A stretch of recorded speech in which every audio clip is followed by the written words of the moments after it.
this millennial generation, particularly, is up for grabs right now. And it's a generation where you can't offer them the lesser of two evils and say, get out there and vote for, the lesser of the two evils. It's a generation where some of them will do that, but a lot of them will just stay home. They don't see a big difference between them. And I don't mean to get up there and to denounce Hillary Clinton right now. This campaign is over already. But, Wasserman Schultz, when she headed the DNC, what is the job of the head of the DNC? She should have been recruiting the biggest field possible to run for president, the best field possible. It never should have been a contest between just Hillary Clinton and Bernie Sanders, basically. They should have gotten Joe Biden in there and Elizabeth Warren and maybe Andrew Cuomo from New York, and then had a lot of televised debates and showcased them. This is what the Republicans did. 17 candidates, a lot more televised debates than we had, and instead Wasserman Schultz tried to clear the field for one candidate who had a lot of baggage. Whether you like her or not, she came with more than one FBI investigation into her emails at the beginning.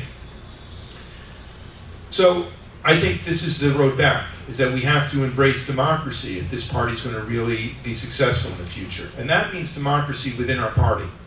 When I started running in a primary, I'd go to the local Democratic executive committees and the local Democratic clubs.